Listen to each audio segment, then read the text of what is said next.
Hey, what's going on, everybody? Welcome to No Timeouts, a football show coming at you from the Score Studio. My name is Jonah Birnbaum. That is Dan Wilkins. That is Tyler MacKillop. That is Justin Boone. You know them. You love them. And quickly, before we dive into today's show, make sure you subscribe to the brand new No Timeouts YouTube channel because that's what all the cool kids are doing.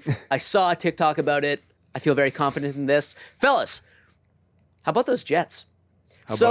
That New York glow-up that we all prophesized like 6 weeks ago doesn't seem like it's happening, at least not yet. Instead, the 2-3 Jets became the first team this season to fire their head coach following consecutive losses, including one to the lowly Denver Broncos. So Robert Saleh is gone. But will that itself rejuvenate a Jets offense that is absolutely stuck in the mud? They are 25th in the NFL in points per game. They can't run the ball. Aaron Rodgers is having a hell of a time trying to throw the ball. Wilkie, can anyone save these Jets? Well, they're hoping that the midseason coaching change gives them a boost, but I don't think anyone really thought that Robert Saleh was the problem here. The problem is that as part of recruiting Aaron Rodgers to New York, like the Denver Broncos tried to do, it is hiring Nathaniel Hackett as your offensive coordinator. And the offense has been as bad as you said. And look, the interim head coach announced today that Todd Downing is going to be taking over as the play caller. Might that help? I guess. I just think that the foundation of this offense has been laid, and I don't really see this becoming some sort of new modernized offense overnight. They don't use play action. They don't use motion. It's all very static, and this is the way that Aaron Rodgers wants to play. This has been built around him. So I don't really see that changing. These are all just structural issues to me. They're probably going to trade for Devontae Adams. Of course, that's going to help. I still see him as a top 3 receiver in the game. Him and Garrett Wilson together is a really nice combination. But at the end of the day, they're still going to have the same issues and no real answers for what modern defenses are throwing at them. So I'm pretty worried about this team. I know we spent a lot of time preseason talking about how good they're going to be, and those takes aren't looking so hot right now. Yeah, I have two funny things to add to this. The one is the change in play callers seems like a joke to me because there's no way Aaron Rodgers doesn't have the option to change the play at the line, and he's probably going to do that all the time, so who cares who's calling the plays. But the other funny part, they play on Monday night against the Bills. If they win that game, they're first in the division, so it's not like that bad of a situation right now. I can just picture, like, Robert, come to my office, Woody Johnson says, and Aaron Rodgers is just underneath the desk like, you got to do this. Tell him he's done. Tell him he's done. Because, I mean, again, this team they threw the ball like 50 times on Sunday morning. They're getting away from the run game completely. I would think that maybe Downing, coming from that Titans background, they're going to run the ball a little bit more. Like, maybe. Yeah, I would hope. He doesn't have the greatest track record either. No. I'm personally really surprised by the move at play caller. I know there was some reporting that Robert Saleh was considering doing this, and then he got fired. So people made the connection like, oh, you were trying to get rid of Hackett, so that's why you got fired. Obviously, that's not really the case. But I don't know. I don't see where this is going right now. I don't see how they get better with this change. And it's just going to be more of the same to me because it's all built around Aaron Rodgers. Yeah, maybe it's more of a vibes-based change than anything else, as opposed to something that's really going to fundamentally reshape how this offense operates. Would it surprise you to learn that Aaron Rodgers has a higher passing grade on Pro Football Focus than Sam Darnold, than Patrick Mahomes? Like, Aaron Rodgers, believe it or not, like, he didn't play well in London, that's for sure, but he's second in the NFL this season in big-time throws. He has the 4th lowest turnover-worthy play rate. So I understand wanting to do something because I don't think his quarterback play has been abysmal. He's certainly not looking like the Aaron Rodgers of old, but it does feel like there's a distinct lack of chemistry, a lack of cohesion between him and his wide receiving core.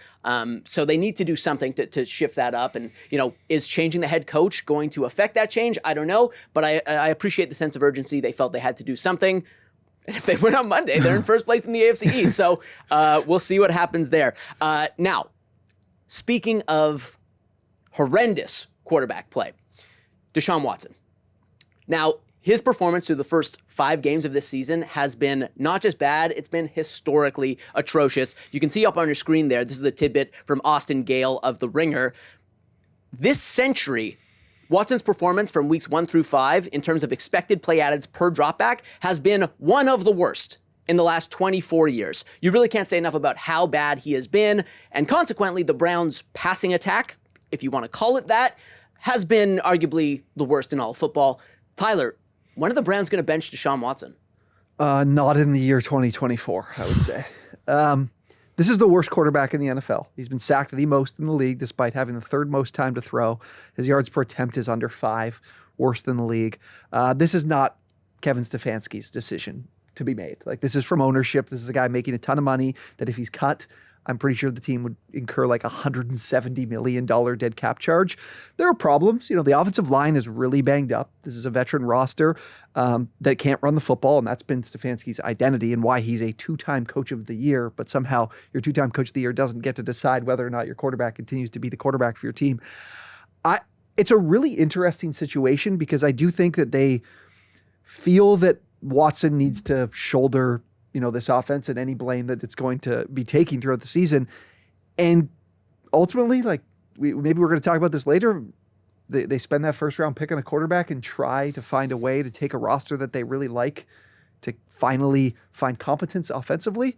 But there's just no world where Deshaun Watson's losing his job, it seems like. It can't get any worse. And he's still not even... Stefanski said yesterday in the press conference, right at the open, he said, somebody asked him about Watson, is there any consideration to bench him? He said, none. Not even a thought. Yeah, that's been my take all along is I don't see this happening because it's coming from ownership. Of course, if it was up to the coaching staff, I think he would be benched by now. I don't know that he even would have been the starter heading into the season. That's how bad he's been since he's been in Cleveland. I think you just go back to last year. Look how good this team was with Joe Flacco. Yep. Joe Flacco of all quarterbacks. The coaching is good. The roster is good. It's a team that can compete with average level quarterback play. They're just not getting anything close to that right now. This is the worst case of the sunk cost fallacy in action that the NFL has ever seen. Like, that money, the Deshaun Watson contract, it's underwater. Yeah. It is beyond time to accept that and move on. Like, at least when the Browns thought there was a chance he could still play at a high level, there was a justification, as embarrassing and morally contemptible as it was, there was a justification for sticking with him amid the mountain of sexual assault allegations and lawsuits. But now, when it's abundantly clear that he can't play at all, it's not just embarrassing, it's unconscionable. And I don't know how long it's going to take the Browns to earn back whatever dignity or respect they had before this saga, but I know that that process doesn't start until they get rid of Deshaun Watson. Because this is just ridiculous at this point. I'm on my soapbox a little bit, so let's move on. I mean, I will say his career will be over once his contract is up. Like, there's no reason for this guy to be in the league ever again. Yeah. The only reason he's still in the league is because his money is guaranteed. Yeah. And the fans of Cleveland deserve better. No one should have to watch Deshaun Watson play quarterback anymore. Now, on the flip side, two of the game's most exciting quarterbacks are going head-to-head this Sunday. So last weekend, Lamar Jackson went round for round with Joe Burrow and the Cincinnati Bengals in what was, I think, unquestionably the game of the year so far. This Sunday, Lamar Jackson is going to go up against arguably his spiritual successor in Jayden Daniels and the Washington Commanders. His rookie season is obviously off to an incredible start. Now, Daniels has actually said he doesn't love the comparisons to Lamar Jackson, but they're inevitable, I think, given the similarities in their style of play, and perhaps more importantly, Jayden Daniels doesn't produce the show. So we're going to talk about him, we're going to compare him. Obviously, it's very early in his career, but I think it's safe to say that Daniels and Jackson are two of the NFL's premier rushing quarterbacks. Boone, who is the NFL's best rushing quarterback?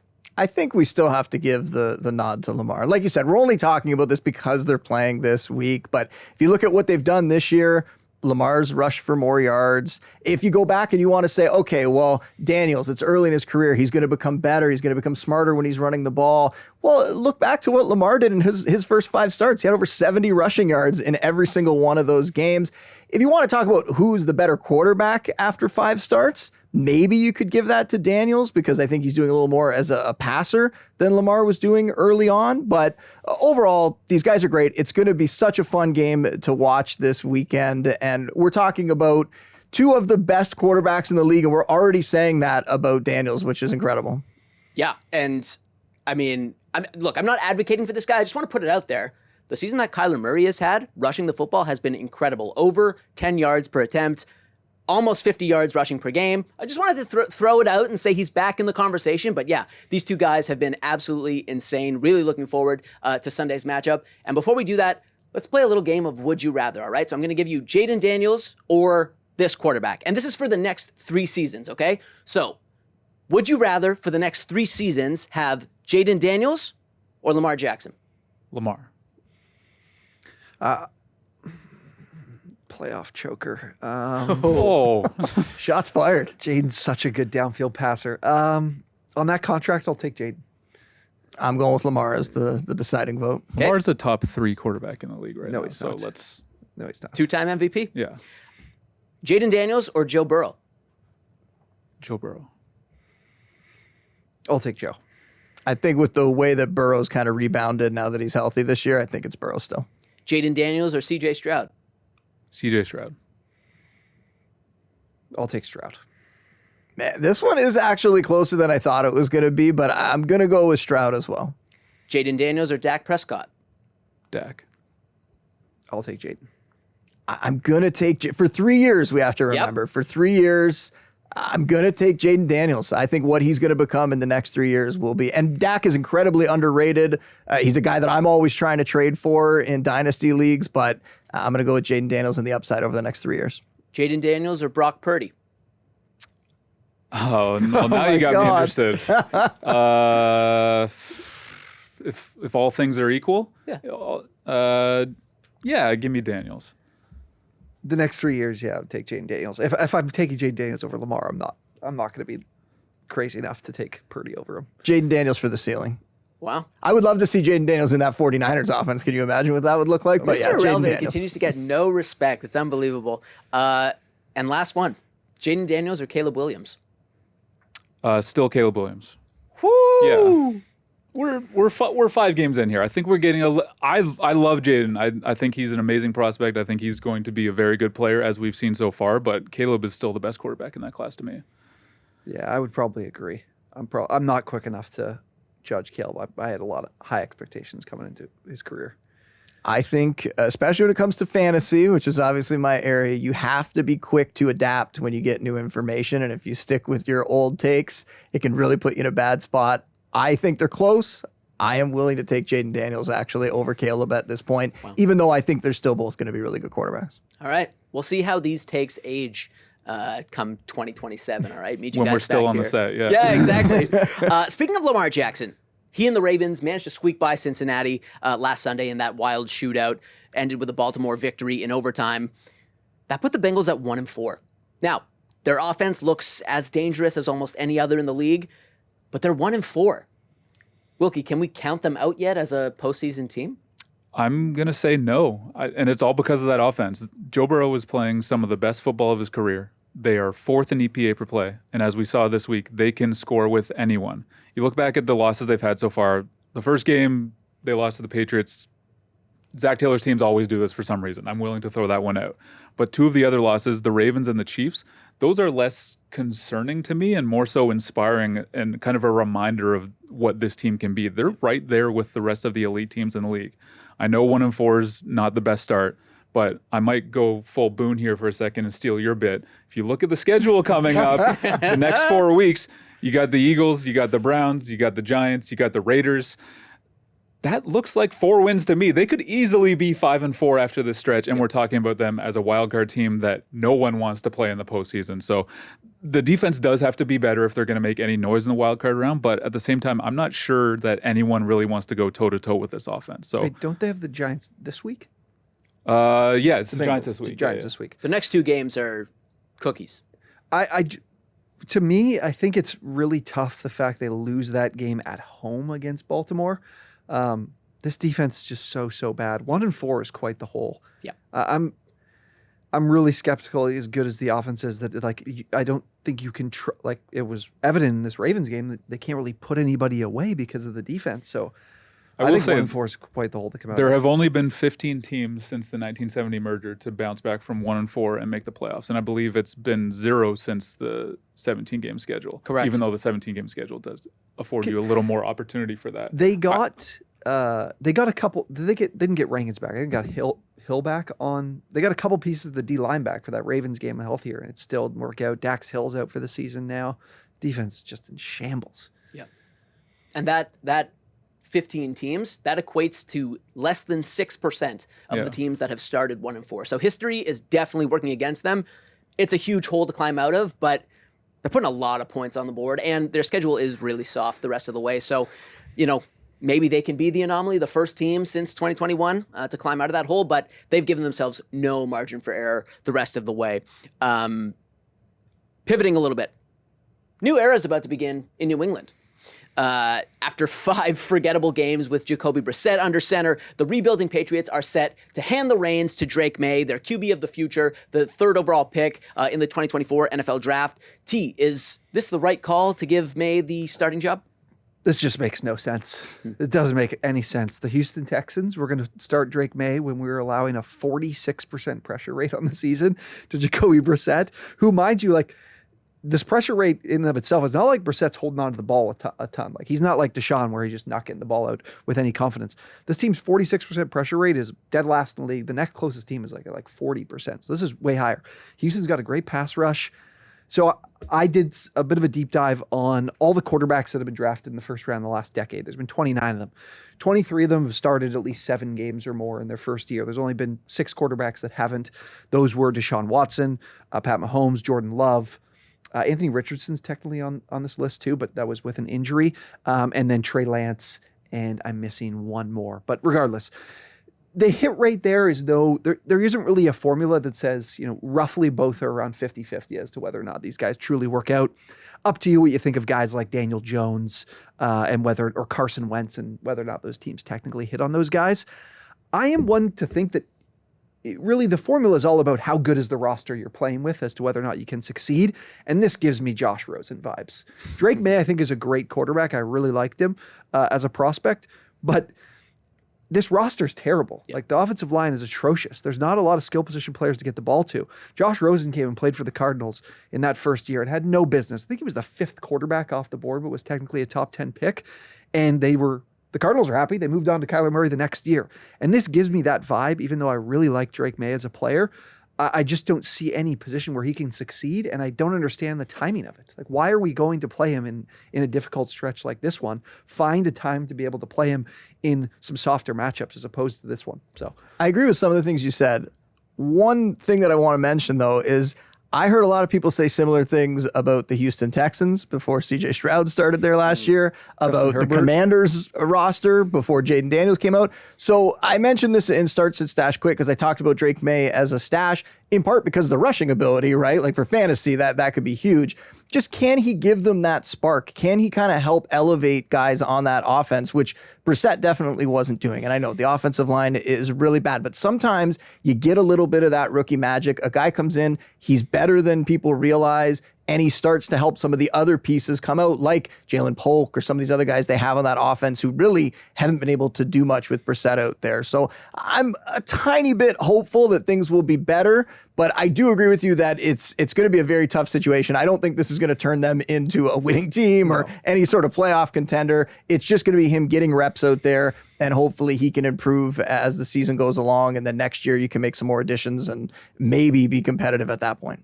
I'm glad you brought up next year. So New England at 1-4 is one of several teams with only one win and is in the running to land the 1st overall pick in the 2025 NFL Draft. We haven't done too much forecasting looking ahead to the upcoming draft, but now that the standings are starting to take shape a little bit, I don't think it's too early to start peering ahead.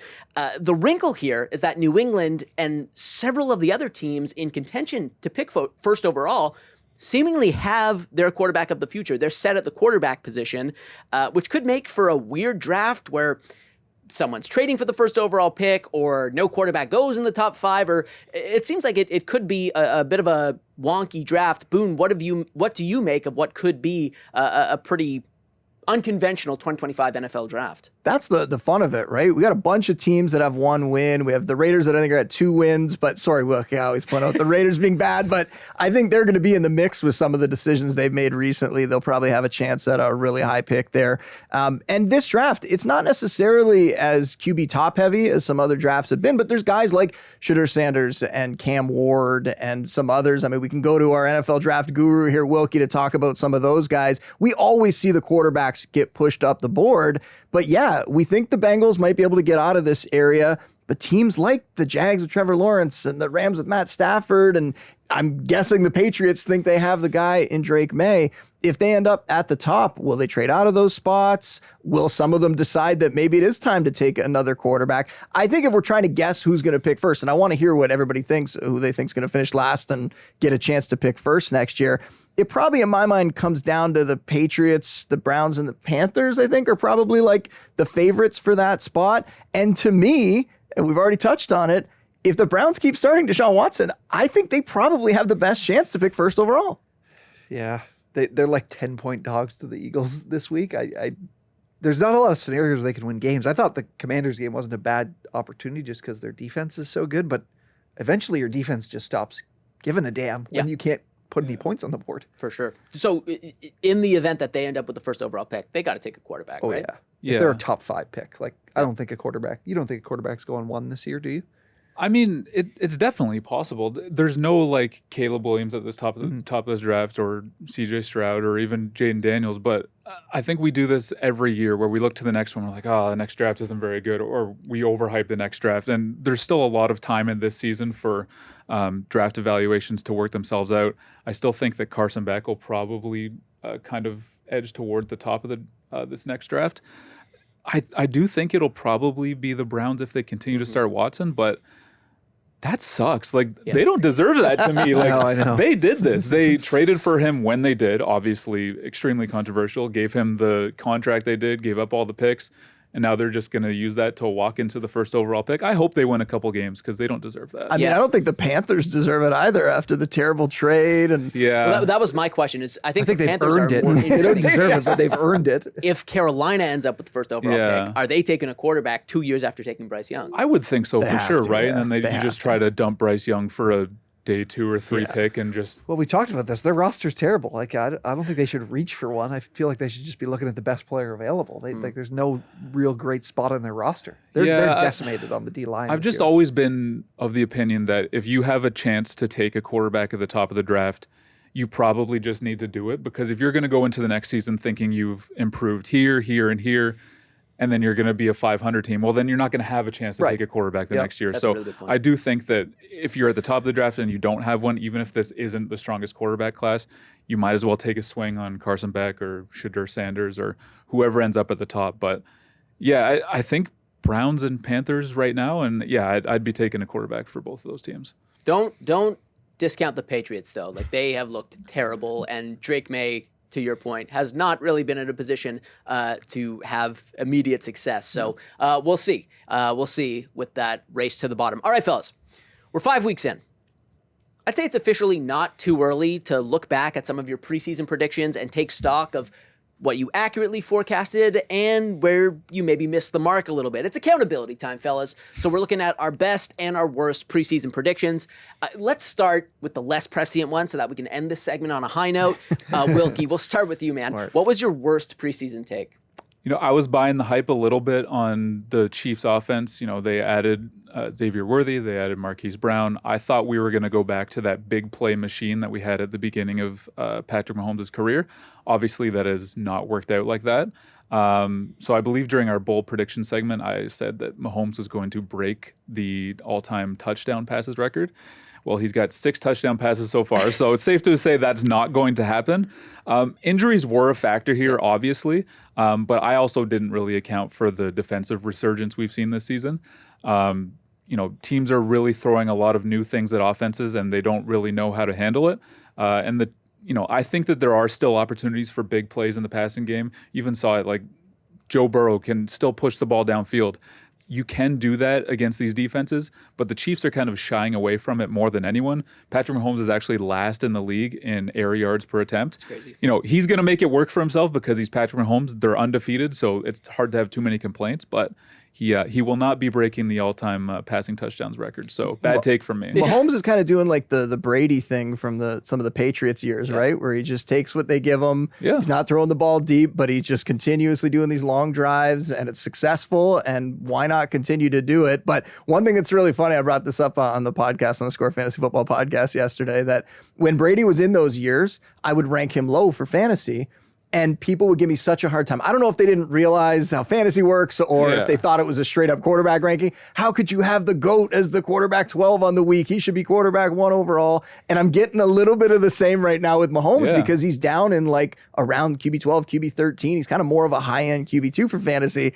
People are not happy about it, but that's where he belongs based on the way they're playing right now. Yeah, there's some serious like cognitive dissonance there, but look, man, he's going to throw 21 touchdown passes. The Chiefs are going to go 17-0, and he's going to win the MVP. It just seems like that's preordained at this point. T, what was your worst preseason take? Yeah, if you've watched this show and you find yourself amongst the many other shows you might be watching, and you're watching the NFL on Sunday, and you're wondering, who was that guy that said Trevor Lawrence was going to win MVP? Yeah, that was me. I feel like I feel good about the fact I thought Brian Thomas would take this offense to another level, and Brian Thomas has been fantastic. But Trevor Lawrence, early in the season, or in the first 4 weeks of the season, kind of almost looked like he had the yips. He was missing a lot of downfield passes. There just didn't seem to be a lot of confidence in this offense. The protection is one thing. I don't mind this Jags offense, but man, Trevor has just not been able to execute in some significant moments throughout the first 5 weeks of the season. Hopefully he can turn that around. I liked him because I thought he was going to lead the league in passing yards, but the first few weeks of the season really put a damper on that. And I shouldn't be that confident in bouncing back. The Colts have made any offense that they played, or any opposing offense look pretty good, and obviously Trevor looked pretty good on Sunday. I don't know how confident I am in that continuing. I applaud you trying to turn you like owning a bad take into you taking credit for a good take with the Brian Thomas breakout prediction. And also saying it might still work out because he looked good. No, I said the opposite. I said the Colts will make anybody look good, so I don't think it'll continue. Speaking of the Colts, Boone, what was your worst preseason take? Well, before we get to that, I think my worst one was, and it was a bold prediction. I don't think we should give ourselves too hard of a time for bold predictions, but I did say that the Dolphins would be the final undefeated team, and obviously nowhere near it. I kind of got bailed out by the fact that Tua got hurt, so we could live in a world where maybe that would have happened if Tua stayed healthy, but that was a pretty bad one. I think my actual worst take is probably, though, suggesting that Anthony Richardson was a top 5 fantasy quarterback. Had him as a breakout candidate everywhere, drafted him on a bunch of teams, and it just hasn't worked out. It's kind of been all the worst things that we've seen so far. Now, again, I'll do the Tyler situation where it's like, maybe he could come back at some point and he could continue to develop. But right now, he's not rushing as much as we expected. The durability concerns have popped up. He's missing time again. A lot of issues in decision-making, some really bad interceptions.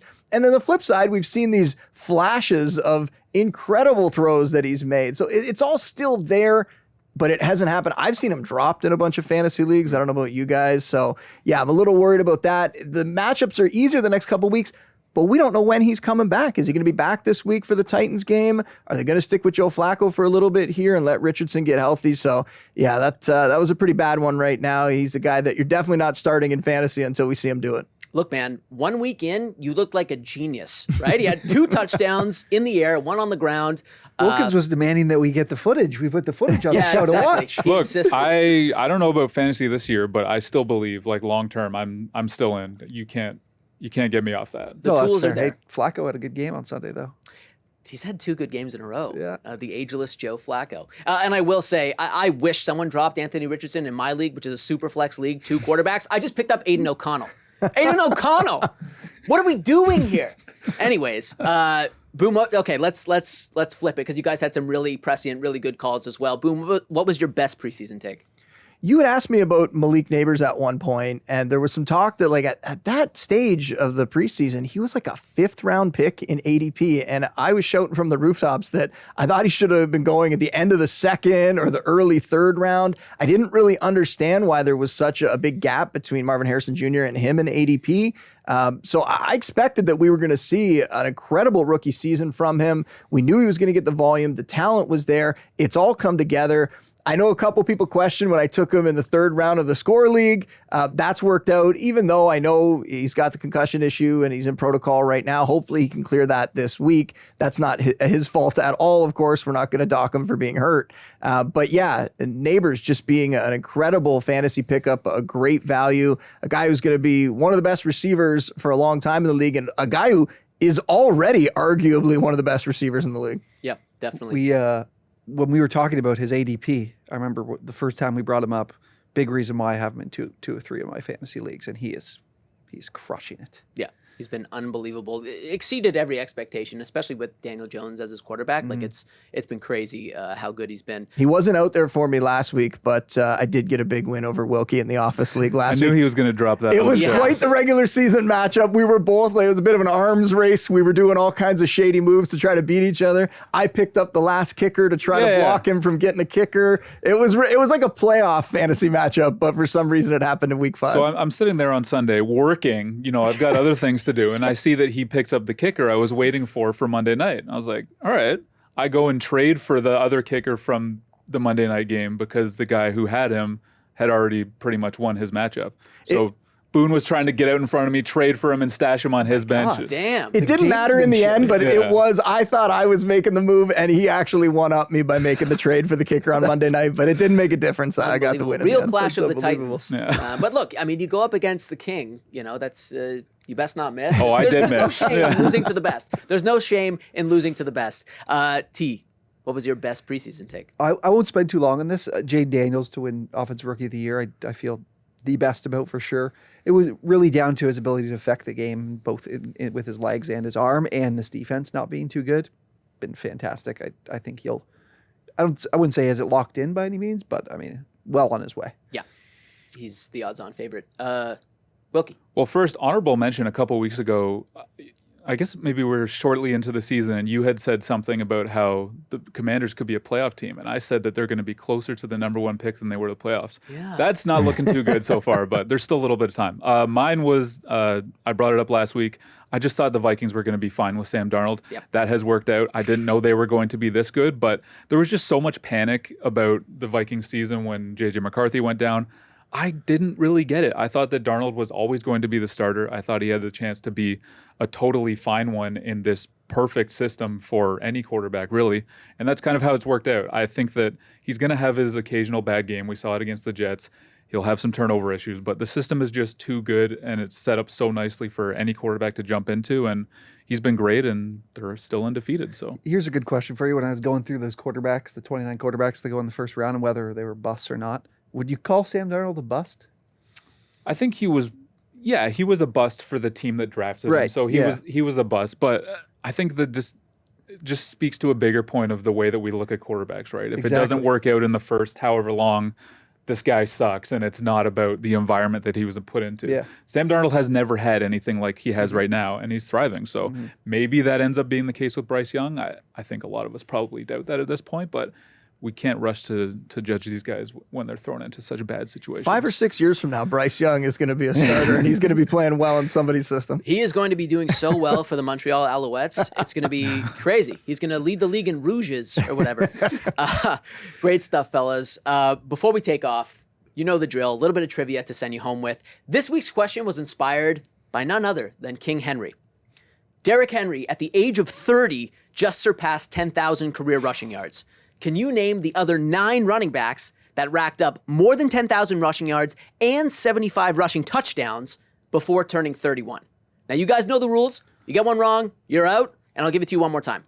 Derrick Henry, at the age of 30, just surpassed 10,000 career rushing yards. Can you name the other 9 running backs that racked up more than 10,000 rushing yards and 75 rushing touchdowns before turning 31?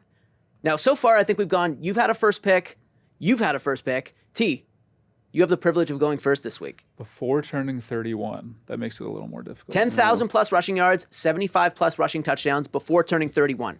Derrick Henry is one of 10. Name the other 9. 75 rushing touchdowns. Le'Veon Bell. Another quick exit for Tyler. Classic for me. Shameful Is it me next stuff. or Boone Yeah, next? who's next? We'll go to Boone next. Emmitt Smith. Correct. LaDainian Tomlinson. Correct.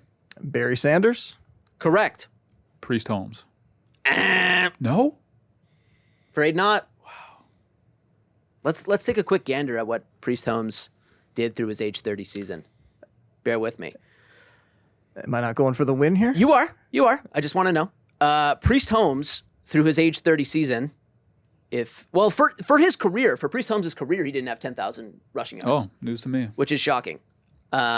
But Boone, this is for the win. You get one, and you're the champ. I could say Art Monk here. That's a little callback to last week. One more here. We just need one more. Walter Payton. Correct. Boone is the champion. Sweetness did it. Well done once again. And here are the 4 that you missed. Jim Brown, obviously. Adrian Peterson. True. Obviously. Surprised nobody got AP. Edgerrin James. Shout That's out a the sneaky Edge. one. I know, Wow. right? Yeah, that's a very sneaky one. He was a monster because everyone remembers Peyton Manning, Yeah. but Edge was a beast. Marshall Faulk, greatest show on turf, fellas. Put some respect on it. Eric Dickerson. Anyways, another sublime round of trivia. Boone is champion once again. Tyler, you continue to let us down in no uncertain terms. But it's okay. You're young. You'll learn. That'll do it for us today at No Timeouts. Once again, that's Justin Boone. That's Tyler MacKillop. That's Dan Wilkins. My name is Jonah Birnbaum. We'll see you next time.